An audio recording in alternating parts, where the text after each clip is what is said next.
Кутманду кечиңиз менен ардактуу көрөрман, сиздер сүйгөн сонун шоу программасы кайрадан эфирде өз ишин баштайт. Кызматталса мен Айзада Кубанычбек кызы. Ал эми бүгүнкү эфир өзгөчө болот деп айталам. Себеп дегенде өнөр сүйгөн, өнөр баалаган кыргыз элимдин өзүнүн каада салтын, маданиятын кылымдан кылымга сакталышына эң чоң салым көргөзгөн салттуу музыка жөнүндө кеп кылып, дал ушул салттуу кайрыктардан уга алабыз. Андыктан алдыңкы мүнөттөрдүн баардыгын кызыктуу болот, биз менен бирге болуңуздар деп чакыралды. Ошол эле учурда бул күнү биздин сизге берчү дагы белектерибиз көп. Андыктан телефонуңузга балансты толуктап даяр туруңуз. Себеп дегенде биз сизге берчү белектерибизди камдап турабыз. Номерди жазып жаттап эстеп калыңыздар. 0312 39 20 64 39 21 83 номерун терүүгө даяр болуңуздар. Ал эми бул мүнөттөрдө катарыбызга кошулган Нуржан Түмөнбаева болсун.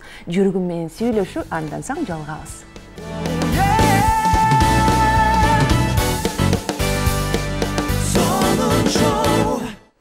Дал ушундай маанайда сонун шоу программасы өз ишин улайт. Бүгүн биз жагымдуу ырлар менен, болгондо да салттуу ырлар менен жан дүйнөнү байытууга даярбыз. Коногубуз дагы келген салттуу музыканы алып жүрүүчү, таланттуу ырчы Маржан тобунун солисткасы Нуржан Түмөнбаева бүгүн сонун шоу программасына конокто.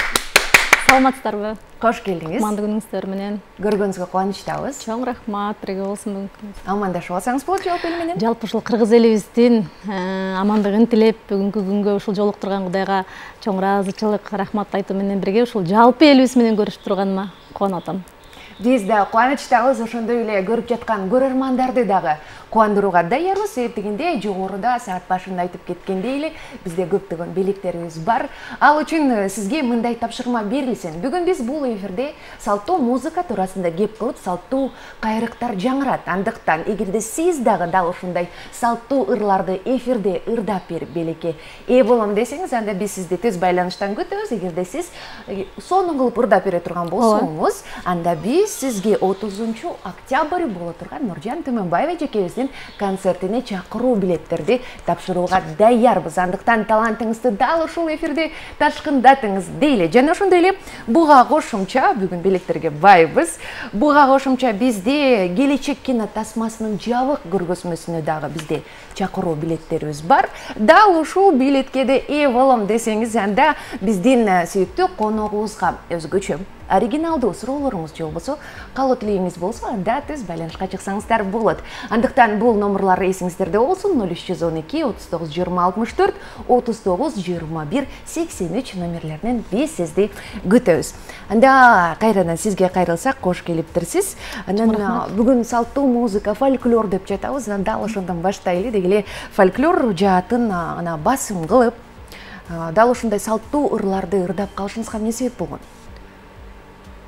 Бул салттуу музыканы эң алгач эле ушу айтарым, баягы бала кезден бала эмнени укса, чоңойгонго ошол уккан нерсеси түрткү болот экен.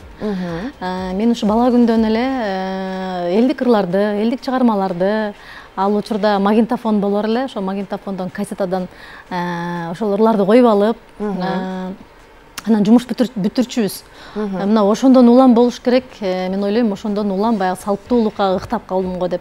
Анткени себеби ошол устатым, кыргыз элинин сыймыктуу кызы Роза Аманова эжекебиздин ар бир чыккан жаңы чыгармасын, жаңы ырларын ошол бир кассетада болор эле го, ошол чыгармалардын баарын жаттаганга чейин укчумун.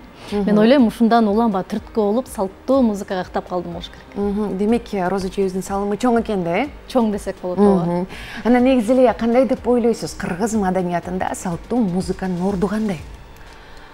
Кыргыз маданиятында азыркы күндө Кудайга шүгүр. Анткени себеби мен ошол Бөбүсара Бешеналиева атындагы Маданият жана искусство университетинде сабак берип иштейм ал жакта. Жылдагыга салыштырмалуу быйылкы жыл деп айтпайм, акыркы жылдары ушул кызыгуулар аябай көбөйүп, өсүп, бизде салттуу музыкага деп ыктап келген жаштарыбыз аябай көп. Анан ошол салттуу музыканы алып жүрүүчүлөрдүн учукур эмес экенине сүйүнүп, азыркы учурда ошол студенттерге сабак берип келдик. Биз да кубанычтабыз, дал ушундай көрүнүштү сизден укканыбызга. Азыр болсо көрөрманыбыз бар экен, кошуп алалы. Саламатсызбы? Алло, сам. Кош келдиңиз, тааныша алатыңыз? Атым Нурия, Шаарынан чыктым. Ахан.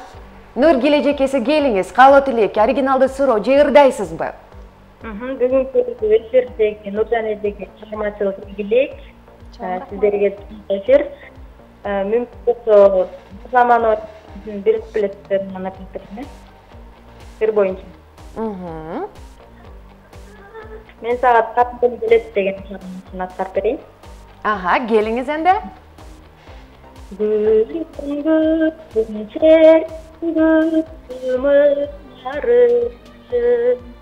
Сапаға қанаттарым жаным, ай били жаным, бақыттым мен қалтолған кезетін, Heç бөксөртпөй елеп турсын жырғалы. Heç бөксөртпөй елеп турсын жырғалым. Hey,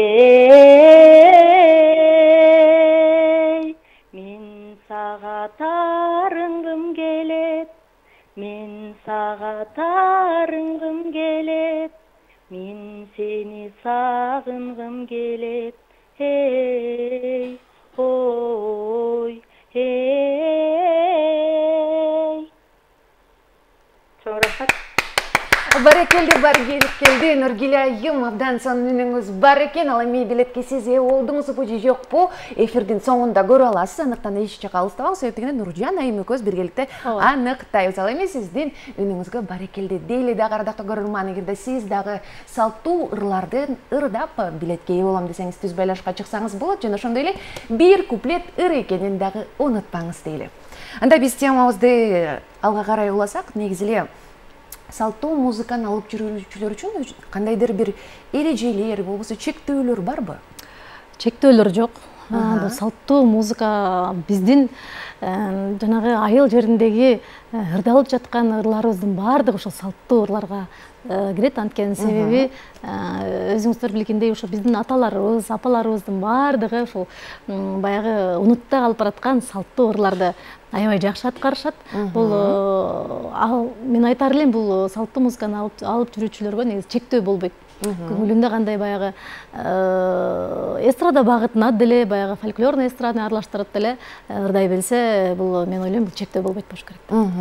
Анан ушул салттуу музыка аркылуу көптөгөн элдер өзүнүн өзгөчө ырлары менен дүйнөгө таанылып келишет эмеспи?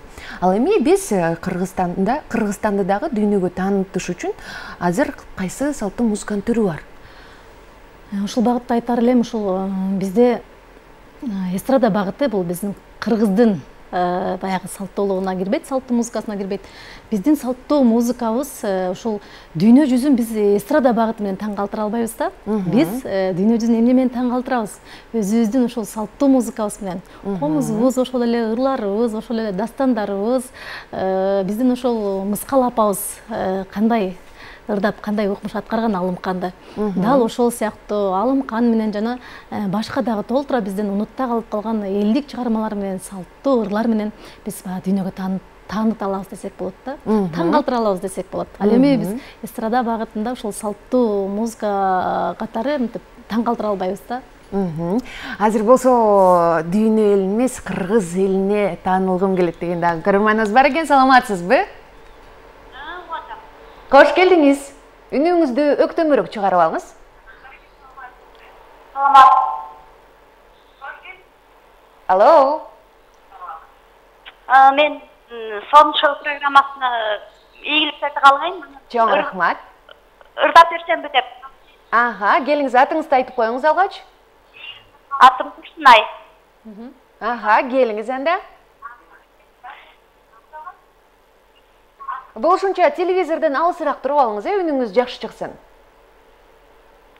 Мен Элмирбек Иманалиевдин Булбулум деген ырдын ырдап берейин.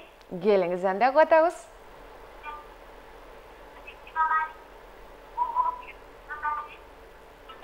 Алло. Өзүңүздү күтпөй эле ырдай берсеңиз болот, сыналгыдан болушунча алысыраак туруп алыңыз, анан бир куплет ырын келиңиз.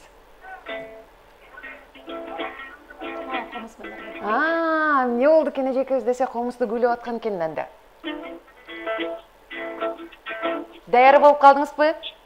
О. Баштаңыз анда, келиңиз. Да bu sayra, ağzım edince boşu sayra. Bul giletinde bir türkü almak bile çok sayra. Ağzımdan aşkım salgan, ardından ayım uzan, suyum bulmagan yalandı, aşığın istegene yürün dağına.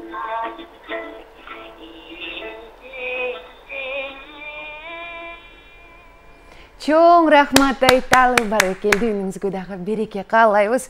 Ардақтуу көрөрмандар, эгерде сиз дагы добушуңуз менен кыргыз элине бөлүшөм десеңиз болушунча телевизордон алысыраак туруп алып ырдаңызды үнүңүз жакшы кылыш үчүн. Дагы бир ирет эске салып өтөйүн, эгерде сиз белектерге ээ болом десеңиз, сөз түрдө салттуу ырлардан ырдап беришиңиз керек. Жана ошондой эле биздин коногубузга өзгөчө оригиналдуу суроо же болбосо каалоо тилек ал үчүн 0312 39 20 64 39 21 83 номурунан күтөбүз. Ал эми белектерибиз болсо 20 октябрь филармонияда боло турчу Сүйөм сени аталышындагы Нуржан эжекебиздин концертине чакыруу билети, ошондой эле 19 октябрь боло турган Келечек кино тасмасына жабык көрсөтүүнө дал ушундай билеттерди берүүгө даярбыз. Анда негизи эле салттуу музыка деп азыр эфир башынан эле сүйлөшүп келатабыз. Кандай деп ойлойсуз? Учурда Кыргызстанда салттуу музыканы сактап калуу үчүн кандай жөрөлгөлөр, эмнелер колдонулуп жатат, эмне кылып жатабыз? Аябай жакшы суроо болду. Ошо салттуу музыка күнү деп 20 октябрдан 25 октябрга чейин мына акыркы 10 жылдан бери белгиленип келе жатат. Ушул салттуу музыка күнүнүн баягы биздин салттуу музыкабызды жоготуп албоонун максатында, ошол унутта калбоонун максатында биздин салттуу музыканы алып жүрүүчү ага эжелерибиз, ошол эле устатыбыз Розаманова эжекебиз, Самат Көчөрбаев агайларыбыз баары баш болуп ушул салттуу музыканы баягы майрамдоо, биздин ушул биздин майрамыбыз болсун. Жалпы ушул кыргыз элинин жүрөгүндө ар дайым баягы ырыл жашайт эмеспи? Ушул майрам биздин баягы комуз ар бир 20-сынан 25-ине чейин салттуу музыка деп белгиленип, биринчи күнү комуз күнү болсо, экинчи күнү дастанчылар күнү, үчүнчү күнү ушул төкмөлөр күнү, андан кийин ушул ырлар боюнча деп 5 күнгө белгилешкен. Ушул биздин эже агайлардын жардамы менен салттуу музыкабызды ушул белгилеп, баягы колдон келишинче баягы эжелерибиздин жардамы менен көтөрүлүп келе жатат десек болот.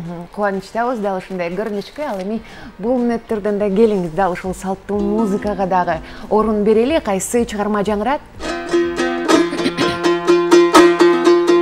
Ушул эң алгач эле Токтогул атабыздын санатырынан баштагым келип атат.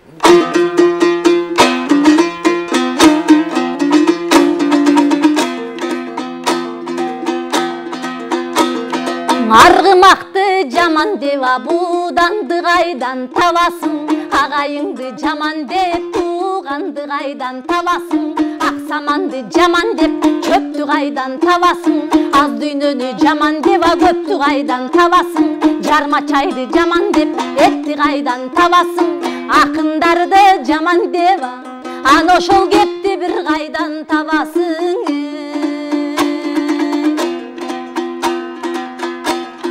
Агарган карда көт жүрсөң да көзүң бир күн карыгат, агайыңдан чет жүрсөң көңүлүң бир күн калынат, тууганына батпаган душманына жалынат, болбос жаман арамзада коңсуз ишке малынат.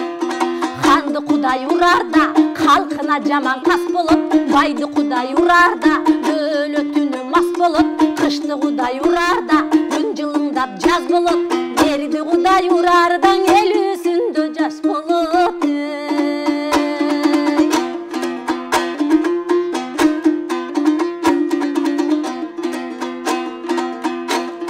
Жалпы жылдыз чогулса да жарым шолаң айдай жок, тогуз улак бириксең басы жалгыз тайдай жок, карандай чайды көп ичсең бирге сымгазы майдай жок, өңкөй бөздүн сапаты да бир кийимдик шайдай жок, бычак берсең кындап берсең чындап бер, берекесиз байлардан тейил менен кул кетер. санап бир далсаң да колуңуздан миң кетер, чечилишип сырдассаң өкүрөктөн миң кетер, баарың болсоң бир озду душманың антип мыңк этер, булут кетсең асмандан күн ачылып жылт этер, ажалыңа жетип күн бүтсөң аны ошол кайран бир башың шылк этер.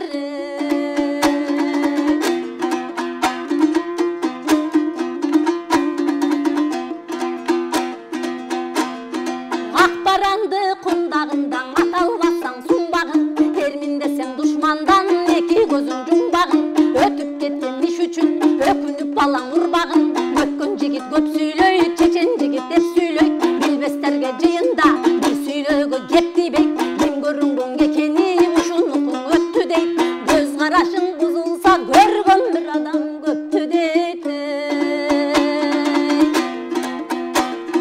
Сүт табакты жебитет, таң айран тамсаң иритет, пайдасы жок кеп айтып маңыз сөздү чиритет, күлө сүйлө бүйүңө күндө кирген күлүчет, эки дүлөй кошулса да бири-бирине күлүшөт, жинди менен жолошпа, суу куйбагын толбоска, акмак болуп кетесиң да ачууланба болбоска, үгүт айтып чарчаба, айткан акыл конбоска, суктанбагын сулууга, уят айтпаң улууга, тамашаң айтсаң билбескең тар жерден катуу сындырат, жамандардын адатын аны ошол жалган бир сөздү чыңгылат.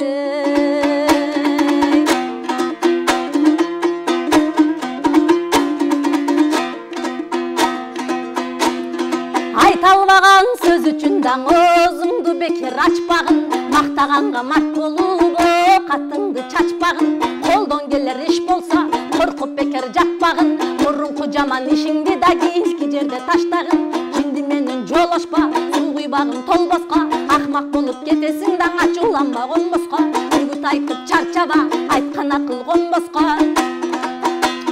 суктанбагын сулууга, уят айтпаң улууга, тамашаң айтсаң билбескең атар жерден катты сындырат, жамандардын адатын койчу жалган бир сөздү чыңгылат.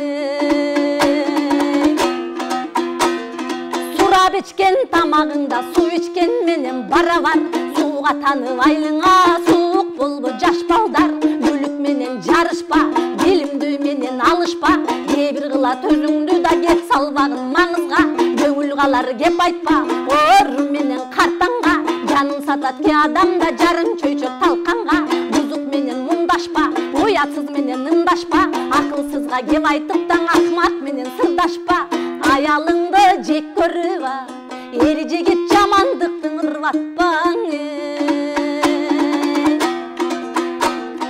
Бекер ичиден бези качтан, ушакчыдан көчө кач, колдон келбес жумуштун оюң менен бүтүрбө, алыстан келер коноктун кабарын укпай күтүнбө, кызыктырып кыйыкты да кыйын жерге жибербе, билбестерди коркутуп алдоо менен имербе, жаңшап бир турган токомдун о калкын насыятын силерген.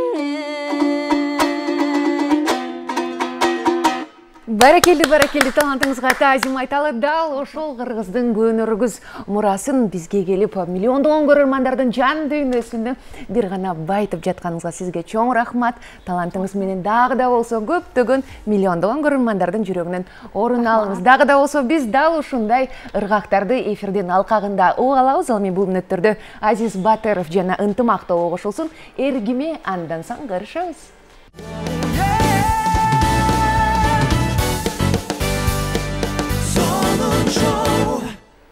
Сиздер сүйгөн Сонун шоу программасы бүгүн кыргыз үнүнө, кыргыз күүсүнө, кыргыз ырларына басым кылып, дал ушул салттуу музыканын алкагында кеп куруп жатабыз. Ал эми бизде болсо конокто Нуржан Түмөнбаева. Эгерде сиз жаңы гана кошулсаңыз, биз менен бирге болуңуз. Себеп дегенде алдыңкы мүнөттөрдө дагы биз билектерибизди берүүгө даярбыз. Ал үчүн сиз салттуу ырлардын бирөөсүн түз эфирге чыгып ырдайсыз дагы.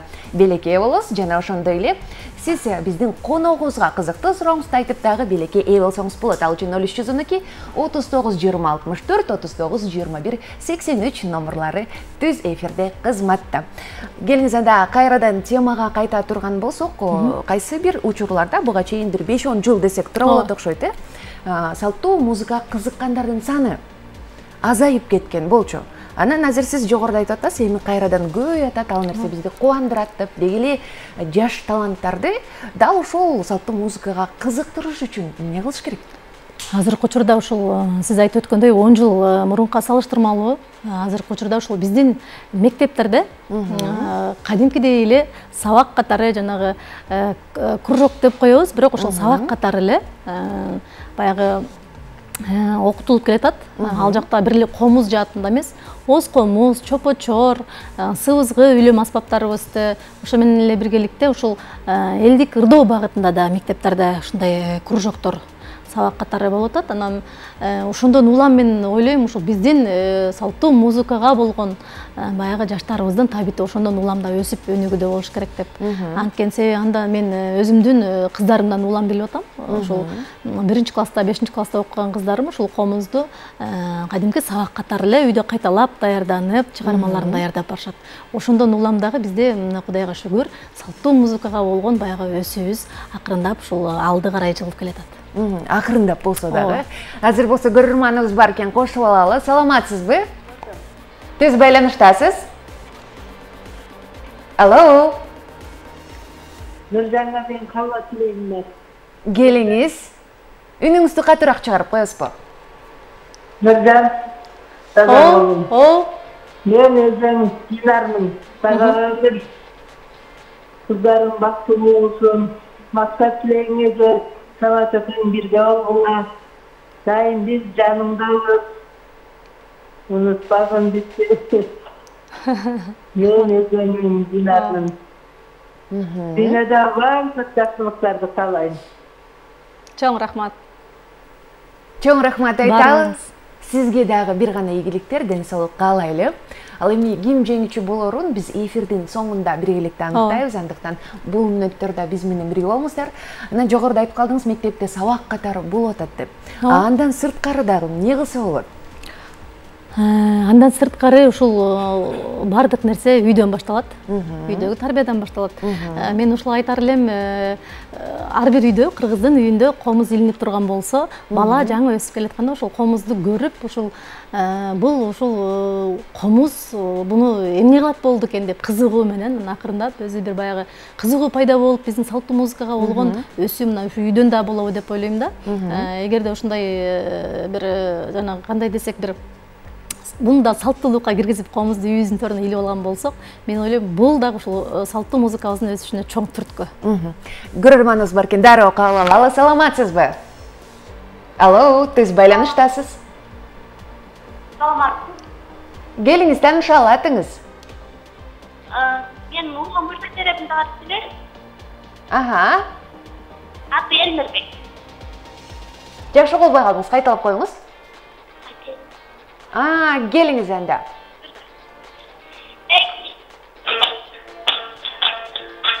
Эки тонун арасы, кең таскалдын таласы.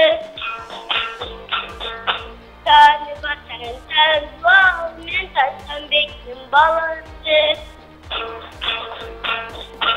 Унутпай салтымды, коттуктайм кыргыз калкымды. Элдин оңгосун деп аты кемен сүрбек койгон аты.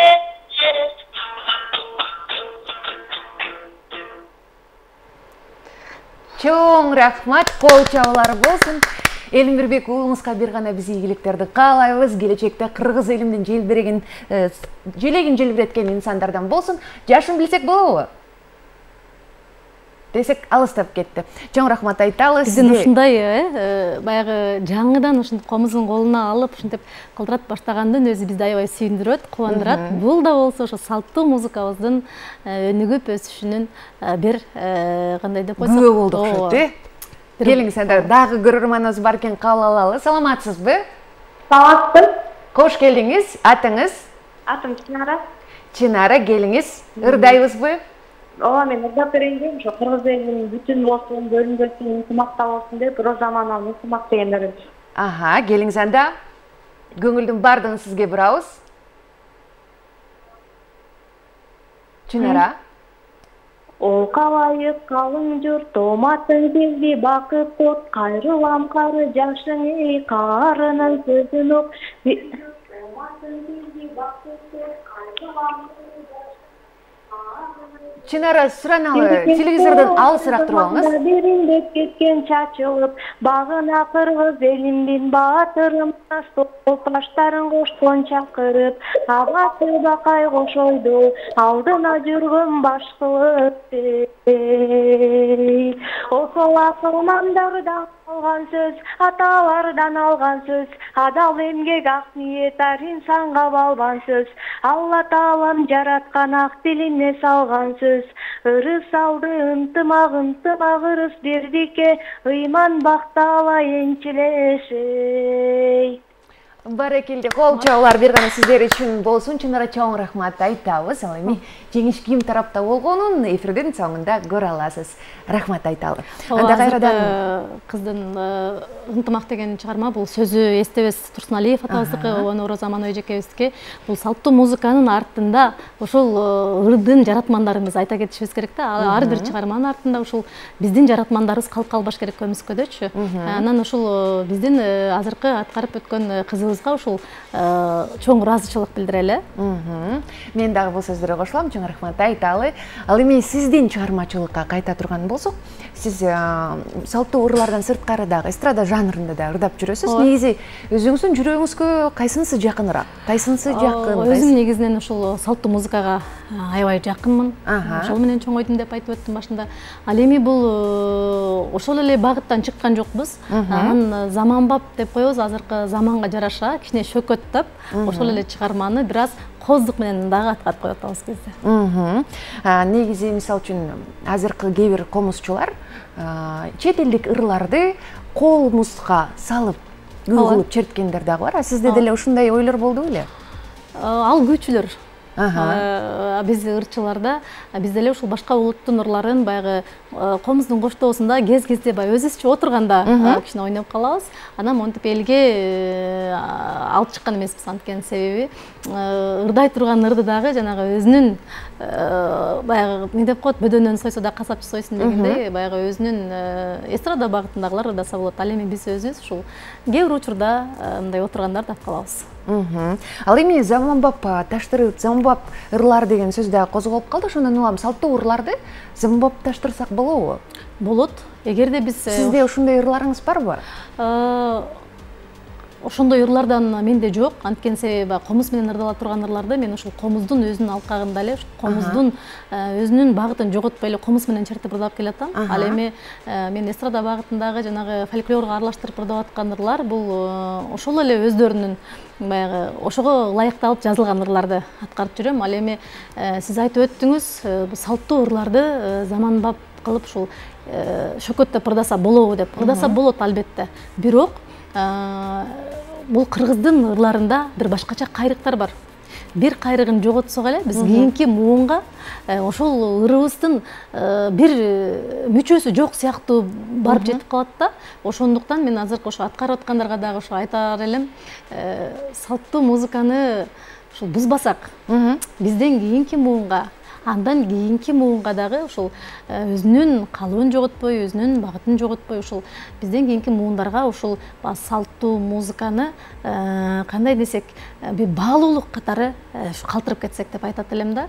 Бузбай ырдасак, албетте бул өтө чоң баягы кубаныч, сүйүнүч болот. Бул сөздөр кулагыбызга күмүш сырга болсун дейли дагы. Келиңиз анда ырга дагы кезек берели. Кайсы чыгарма жаңырат?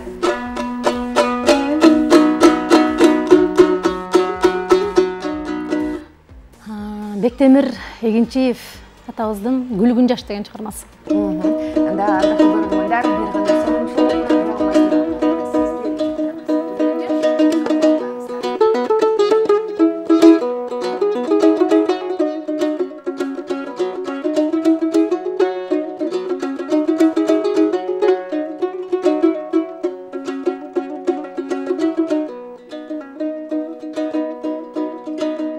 таңдағы ғана жұлпында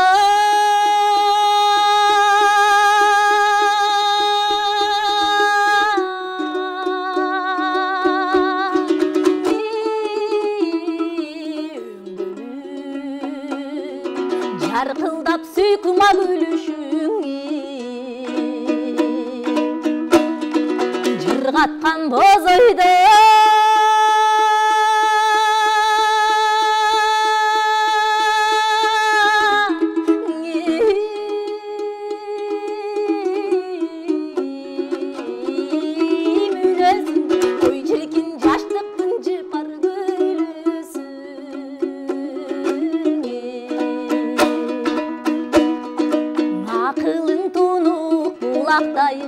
Қар көз күйгөн чырактай кайыкта бергеңе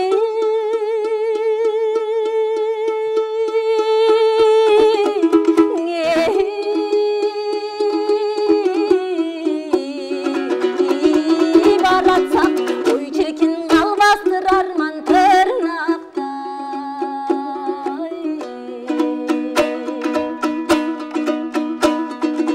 өмүрдүн алыс сапарын айдасак деймин кайыгын жаштыктын алтында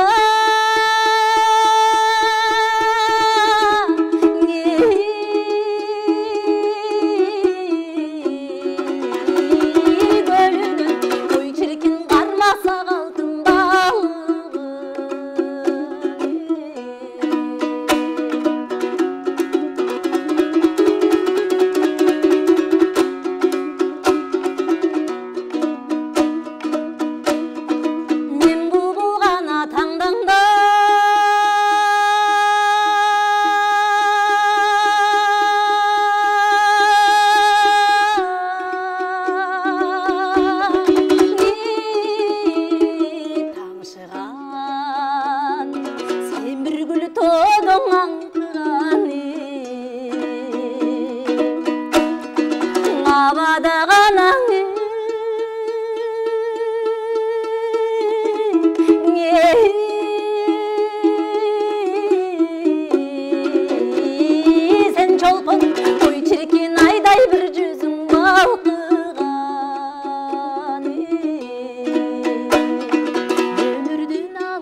айдасак деймин кайыгын жаштыктын алтыны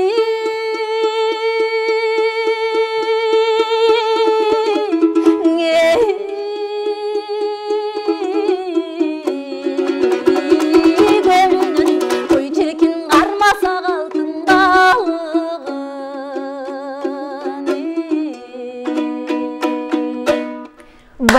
Баракелди жан дүйнөгө жагарлык мааниси терең дал ушундай ырларды сиз элим менен бөлүшүп жатканыңызга чоң рахмат айталы. Талантыңызга дагы бир ирет ташкындасың дейли. Ардактуу көрөрман, эгерде сиз дагы дал ушундай кайрыктарды уккуңуз келсе, сөзсүз түрдө 20 октябрь биз сизди дагы күтөбүз. Анан салттуу музыка, заманбап музыка деп салыштырып келатабыз, айкалышын дагы айтып жатабыз. Анан негизи эле эстрада жанрында ар кандай багытта ырдап, ыр тандаганга мүмкүн болсо, ал эми салттуу музыкада изденүү кыйынбы? Изденүү албетте кыйын. Анткени себеби бир нук болот да, бир багыт болот. Ошондон чыкпаш керек. Ошол мен башында айтып өткөндөй, биз деген ошол атай атабыздын, ошол эле Мыскал апабыздын аткарып кеткен чыгармаларын ошол баягы элдик багытта деп коебуз, ошол багыттан чыгарбай үйрөнүш үчүн ар бир чертип аткан кайрыктын өзү бир жанагы бир чоң жоопкерчилик десек болот да. Мына ошол жанагы ошолордун ар бирин изденүү, ошолордун ар бирин иштөө, бир эле жанагы түз келаткан бир кайрыгын биз кичине бир нота кошуп койгон болсок, бул өзгөрүп кетет. Ошондуктан бир элдик чыгарманы биз шакирттерге үйрөтүп жатканда, алар деген ошол чыгарманы бышырыш үчүн жылдап даярданышат. Айдап, айлап, жылдап, ушул баягы ыр өзүнүн ыргагына келгичекте даярданып изденишет. Демек көптөгөн эмгектерди талап кылынат экенде. Дал ушундай өзгөчөлүктөргө ээ болгон салттуу музыка ар дайым эле кыргыз элимдин жүрөгүндө жана кулагында жаңыра берсин деген жакшы ойлор менен биз кийинки кезекти дагы Акак комузчулар тобуна берүүгө даярбыз. Курама Гү аталышындагы мыкты музыкалык чыгарма бир гана сиздер үчүн.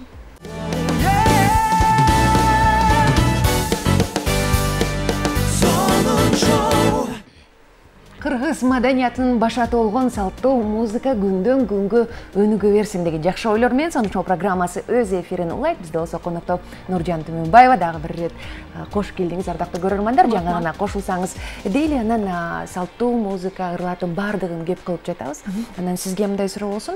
Сөздүн башында, эфирдин башында негизи Кыргызстанды дүйнөгө өзүбүздүн комузубуз менен, салттуу ырларыбыз менен таанытсак болот, кийимибиз менен деген сөздөр болгон. Анан көп эле кызыгып келишет, аны баардыгыбыз билебиз. Анан чет жерден да сизге сунуштар түштү беле? Иштешели деген. Чет жерден иштешели деген сунуштар түшкөн эмес, бирок чет жерден ушул баягы биздин салттуу ырларыбызга кызыгып, конок болуп келип ырдап кеткиле деген сунуштар түшөт. Канча жерге баргансыз? 6-7 жерге барып келдим. Дал ушул биздин салттуу музыка менен, биздин салттуу музыка менен. Элдердин кабыл алуусу, айткан сын пикири, ой пикири кандай болду эле ошол учурда? Биздин үкү топуларыбызга, анан ушул биздин аспабыбызга, ушул кичинекей эле 3 кылдуу аспаптан кандай үн чыгып атат деп келип кармап көрүп, кызыгып көрүп, анан кийин жаныбызга келип сүрөткө түшүшүп, ушул үкү топуларыбызды кармап, бул эмненин кайсы куштун куйругу деп сураган кызыктуу ушундай бир учурлар болгон. Ал эми биз ушул салттуу музыка менен кайсыл жакка барбайлы, кайсыл мамлекетке барбайлы, сөзсүз ушул биздин 3 кыл комузубузга келип, анан жанагы оз комузубузга, чопочорлорубузга келип кызыгып, кармап карап көрүшөт. Азыр болсо көрөрманыбыз бар экен, кошуп алалы. Саламатсызбы? Десек алыстап кетти окшойт, ардактуу көрөрман. Кайрадан түз эфирге чыксаңыз болот. 0312 39 20 64 39 21 83 номурунан биз сизди күтөбүз. Анан жогоруда өнүктүрүү жөнүндө да сүйлөшүп калдык. Үй бүлөдөн, кичинекей кезден, үйдөн, башаттан башталса деп. Эгерде сиз ушул салттуу музыканы жактоочу катары сахнада өзүңүздү алып жүрбөсөңүз, кайсы кесиптин ээси болот элеңиз? Ошол жөнүндө ойлонуп көрбөптүрмүн. Келиңиз азыр ойлонобуз. Ошол жөнүндө мен бала күндөн музыка жаатын ойлонуп, мен музыкант болбой калсам ким болот элем деп такыр ойлонуп көрбөптүрмүн. Азыр ойлонуп көрсөм деле башка нерсеге шыгым жок го менин. Бир гана ушул музыкада дейсиз. Ушул музыка жаатында мен ойлойм, ушул музыка үчүн эле төрөлүп калсам керек депчи. Музыка үчүн төрөлүп, музыканы элге тартуулаганыңыздан койбоңуз. Бул сөздөр жөн гана айтылган жок, себеп дегенде 20 октябрь бардыгыбыз күтүп жаткан концерт болот экен. Азыр болсо көрөрманыбызды кабыл алалы, андан соң концертке өтөбүз. Саламатсызбы? Кош келдиңиз. Болушунча телевизордон алысыраак туруп алыңыз, үнүңүз жакшы чыксын. Таанышалы. Огону патлоокан катандык, сөзү каныбыз маданияты таандык, жар болдум сиздин жаңыз деген Розмановна акырында берди. Кое туруңуз, келиңиз, алгач таанышып алалычы. Атыңызды айтып коюңуз. Гүлжан. Гүлзат айым, телевизордон дагы алыстап алыңызчы, сиздин ырдаганыңызды жакшы угалы. Келиңиз анда. Жайсыроо шаарында жар болдум кимге сен жаңыбыз. Ой, унутуп калдым. Кайра баштан баштаңыз, эч нерсе эмес. Ошентип жашоодун өтөрүбүз, табышмас ыдырга багынып. Ошентип жашоодун өтөрүбүз, табышмас тагдырга багынып. Билбеймин сен азыр кайдасың, билбедим кездешүү айласын. Кезинде кеч албай кеттик биз, кездешкен махаббат дайрасын. Кезинде кеч албай кеттик биз, кездешкен махаббат дайрасын. Күтөмүн дагы эле сагынып, күтөрсүң сен деле зарыгып. Ошентип өмүрдөн өтөрбүз, табышмак тагдырга багынып. Ошентип жашоодон өтөрбүз, табышмак тагдырга жалынып. Баракелди. Күнүңүзгө береке, Гүлзат айым, чоң рахмат айтабыз. Азыр жеңиш ким тарапта болорун билгенге аз убакыттар калды, андыктан сиз дагы күтүп турсаңыз болот. Келиңиз анда концертке кайрыла турган болсок, саналуу гана күндөр калды, саналуу гана сааттар калды. Менимче ушул мүнөттөрдө сиздин дагы жан дүйнөңүз буркан шаркан болуп күтүп атсаңыз керек. Бул аябай концерт деген аябай баягы чоң жоопкерчилик экен. Анткени ушул концертти койгон күндөн баштап эле мен бул концерттин датасын жазда барып жаздырып кеткенмин. Ошол күндөн баштап эле баягы тынчсыздануу болот экен. Албетте бул баягы жакшылыктын тынчсыздануусу деңизчи. Толкундоолор болот экен. Анан мен ушул жоопкерчилик аябай чоң. Мен ушул концертте ошол койгон күндөн баштап эле мен сахнада, кыялымда сахнада жүрөм да. Мен кантип ушул кайсыл чыгармадан баштайм, анан кийин кантип ырдайм, анан кийин кантип чыгам, кантип турам, эл менен кантип учурашам, ушунун баарын мен кыялымда ушул жаздан бери кыялданып ушул концертке даярдык көрүп келатам. Андыктан ушул учурдан пайдаланып, жалпы ушул Бишкекте жашаган жалпы ушул кыргыз элибизди ыр сүйүүчүлөрдү дейли, салттуу музыканы сүйүүчүлөрдү дейли, ушул улуттук филармонияга ушул 20-октябрда Сүйөм сени деген өзүмдүн алгачкы шоу кесүү концертиме чакырып кетет элем. Бул көпчүлүк ойлойт экен, сени сүйөм сени деп коюп атасың, бул деген эстрада багытындабы. Ошол эле ушуга жооп берип кетким келип атат. Азыр биз бүгүн тема кылып аткан сүйөм сени салттуу музыка. Сүйөм сени ата эне, сүйөм сени өмүр. Баракелде. Ким кайсыл нерсеге баягы кааласа, ошол нерсеге коюп алса, бул сүйүүнүн чеги жок экен. Бардык нерсеге кете берет экен деп, ошондуктан биз сүйөм сени деп туруп, точка коюп койдук. Ошол точкага ар ким каалаган жаза алсын. Ар ким өзүнүн каалагандарын коюп, айтса болот. Бул сүйөм сени деген мен ойлойм, жакшы нерсеге баягы адамдын көңүлүн көтөрүүгө ыктаган сөзүбүз. Дал ушундай сүйүү сезимдери ар бирибиздин эле жүрөгүбүздө жашай берсин. Азыр болсо жогоруда айткан эле мүнөттөр жетип келди окшойт. Бизде болсо дал ушундай 2 кишилик чакыруу билеттен 20-октябрда боло турган концертке экөө жана ошондой эле келечек кинотасмасынын жабык көрсөтүүсүнө дагы билеттерибиз бар. Келиңиз алгач экөөнү тандайлы. Негизи эле ырдагандардын эсиңизде барбы? Эсимде бар. Эмнеси жакты сизге?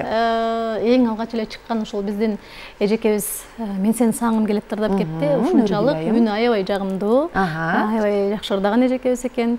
Бир билетти ошого берели. Анан экинчи билетти биздин кичинекей баягы жаңы комузун колго алып, быйтыйып жаңы ушул биздин чөйрөгө баягы баш багып келаткан экен. Биздин ушул кичинекей бөбөгүбүзгө берели. Элмирбек деген. Анда Нургүл айым, Элмирбек бөбөгүбүздү чын жүрөктөн куттуктайбыз. Дал ошол билеттерге сиздер ээ болдуңуздар дейли. Ал эми калган экөөнүчү ырдагандарга берелиби?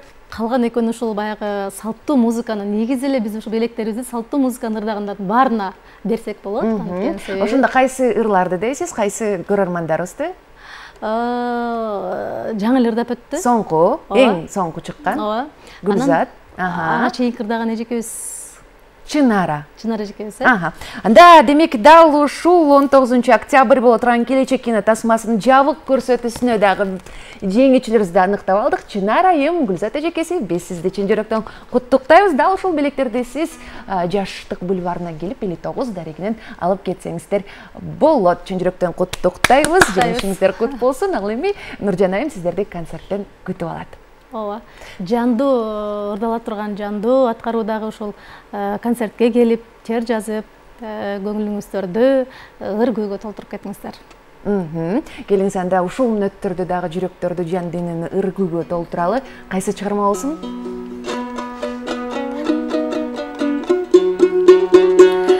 Эжекебиз башында эң башында аткарып өттү. Ошо мен сени сагынгым келет деп сөзү Анатай Өмүркановдуку, Бобонур Озаман эжекебизге таандык мен сени сагынгым келет деген чыгарманы ошо эжекебизди улап эле аткарып берейин. Келиңиз анда.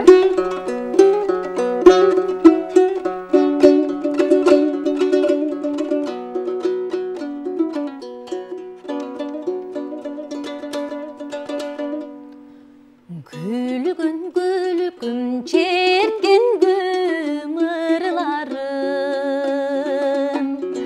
Саган аңарын аларым бели жаным, эй бели жаным. Атын бұл мелт қалт толғын кесесі.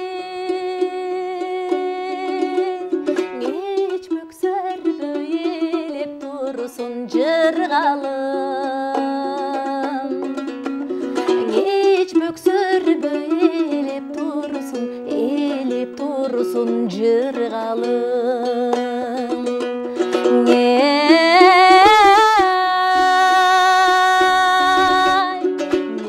саға тарынғым келет. Мен саға тарынғым келет. Мен сені сағынғым келет.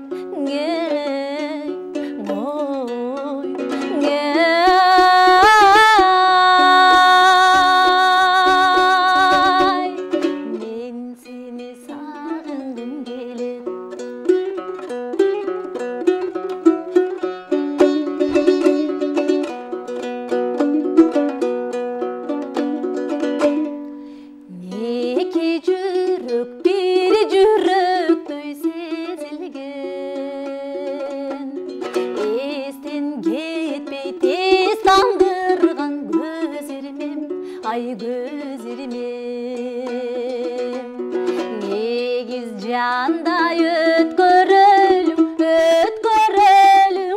ömürdü Köpüz köngенчеленip bir gelgen Köpüz köngенчеленip bir gelgen